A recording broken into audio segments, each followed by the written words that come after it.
Bapak Ibu Saudara yang terkasih di dalam Tuhan Yesus Kristus. Bertemu lagi di dalam renungan harian hari ini.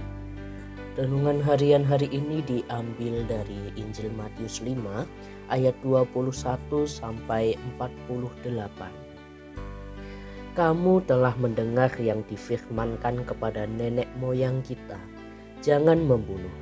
Siapa yang membunuh harus dihukum. Tetapi aku berkata kepadamu, setiap orang yang marah terhadap saudaranya harus dihukum.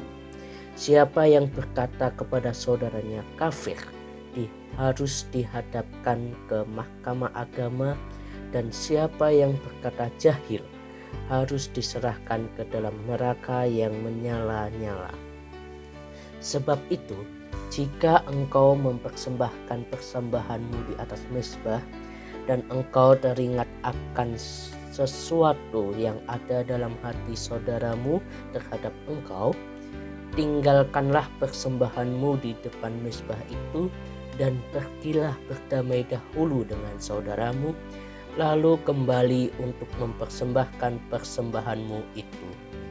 Segeralah berdamai dengan lawanmu selama engkau bersama-sama dengan dia di tengah jalan, supaya lawanmu itu jangan menyerahkan engkau kepada hakim, dan hakim itu menyerahkan engkau kepada pembantunya, dan engkau dilemparkan ke dalam penjara. Aku berkata kepadamu, sesungguhnya engkau tidak akan keluar dari sana sebelum engkau membayar hutangmu sampai lunas. Kamu telah mendengar firman, jangan berzinah. Tetapi aku berkata kepadamu, setiap orang yang memandang perempuan serta menginginkannya sudah berzinah dengan dia di dalam hatinya. Maka jika matamu yang kanan menyesatkan engkau, cungkillah dan buanglah itu. Karena lebih baik bagimu jika satu dari anggota tubuhmu binasa daripada tubuhmu dengan utuh dicampakkan ke dalam neraka. Dan jika tanganmu yang kanan menyesatkan engkau, penggallah dan buanglah itu. Karena lebih baik bagimu jika satu dari anggota tubuhmu binasa daripada tubuhmu dengan utuh masuk neraka. Telah difirmankan juga, siapa yang menceraikan istrinya harus memberi surat cerai kepadanya. Tetapi aku berkata kepadamu, setiap orang yang menceraikan istrinya kecuali karena zina, ia menjadikan istrinya berzinah. Dan siapa yang kawin dengan perempuan yang diceraikan, ia berbuat zina. Kamu telah mendengar pula yang difirmankan kepada nenek moyang kita, jangan bersumpah palsu, melainkan peganglah sumpahmu di depan Tuhan. Tetapi aku berkata kepadamu, janganlah sekali-sekali bersumpah, baik demi langit karena langit adalah tahta Allah, maupun demi bumi karena bumi adalah tumpuan kakinya, ataupun demi Yerusalem karena Yerusalem adalah kota raja besar. Janganlah juga engkau bersumpah demi kepalamu, karena engkau tidak berkuasa memutihkan atau menghitamkan sehelai rambut pun. Jika ya, hendaklah kamu katakan ya. Jika tidak, hendaklah kamu katakan tidak. Apa yang lebih daripada itu berasal dari si jahat. Kamu telah mendengar firman, mata ganti mata dan gigi ganti gigi. Tetapi aku berkata kepadamu, janganlah kamu melawan orang yang berbuat jahat kepadamu. Melainkan siapapun yang menampar pipi kananmu, berilah juga kepadanya pipi kirimu. Dan kepada orang yang hendak mengadukan engkau karena mengingini bajumu, serahkanlah juga jubahmu. Dan siapapun yang memaksa engkau berjalan sejauh 1 mil, berjalanlah bersama dia sejauh 2 mil. Berilah kepada orang yang meminta kepadamu, dan janganlah menolak orang yang mau meminjam daripadamu.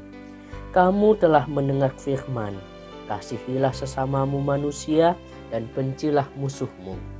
Tetapi aku berkata kepadamu, kasihilah musuhmu dan berdoalah bagi mereka yang menganiaya kamu.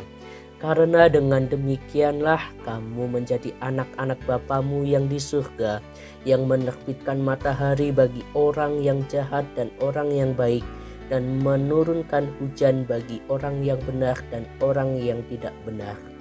Apabila kamu mengasihi orang yang mengasihi kamu, apakah upahmu? Bukankah pemungut cukai juga berbuat demikian? Dan apabila kamu hanya memberi salam kepada saudara-saudaramu saja, apakah lebihnya daripada perbuatan orang lain? Bukankah orang yang tidak mengenal Allah pun berbuat demikian? Karena itu haruslah kamu sempurna, sama seperti Bapamu yang di surga adalah sempurna. Sampai di sini pembacaan firman pada saat ini. Yang berbahagia ialah mereka yang mendengarkan firman Tuhan dan melakukannya di dalam kehidupan sehari-hari. Tema renungan pada hari ini adalah tetapi aku berkata.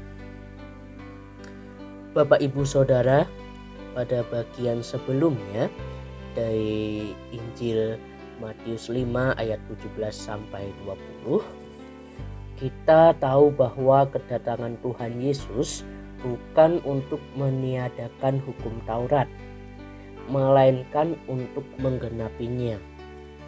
Dalam pemahaman seperti ini, Tuhan Yesus menyampaikan sesuatu yang sepertinya mempertentangkan hukum Taurat dengan ajarannya. Berulang-ulang Tuhan Yesus berkata, "Kamu telah mendengar, tetapi aku berkata kepadamu."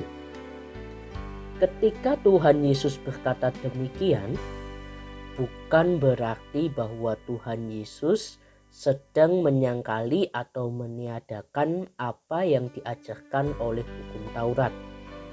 Tuhan Yesus justru sedang memberikan pemahaman yang utuh tentang pengajaran tersebut.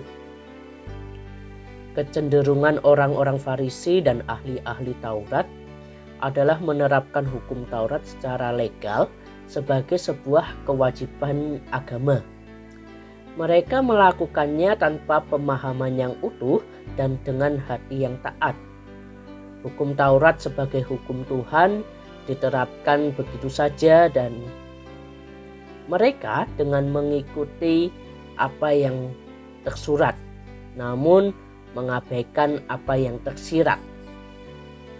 Sebagai contoh adalah hukum tentang membunuh. Orang-orang Farisi merasa dirinya suci karena mereka mematuhi perintah jangan membunuh secara harfiah.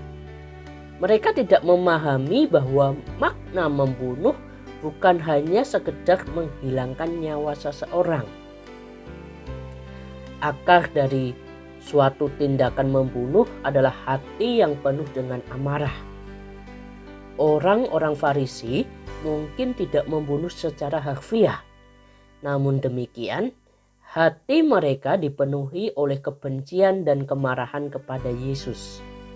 Mereka merencanakan pembunuhan terhadapnya. Untuk melakukan firman Tuhan tidak hanya dibutuhkan ketekunan, tetapi juga anugerah Tuhan. Sebagai manusia berdosa, kecenderungan kita adalah mengabaikan firman-Nya.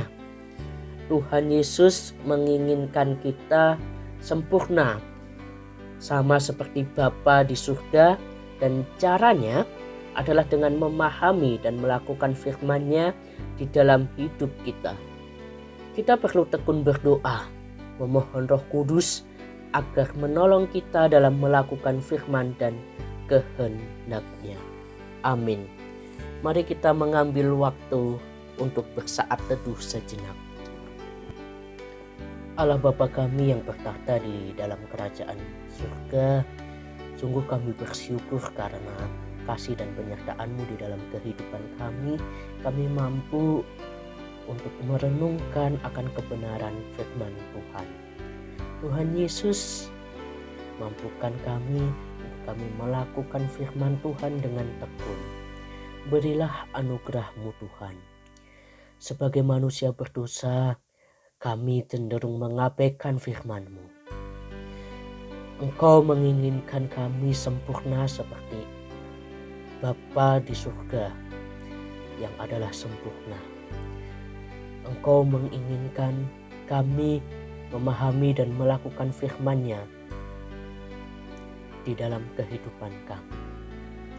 Untuk itu ya Tuhan, mampukan kami untuk tekun berdoa, memohon Roh Kudus agar menolong kami di dalam kami melakukan firman Tuhan dan kehendak-Mu. Di dalam nama Tuhan Yesus Kristus kami berdoa. Amin.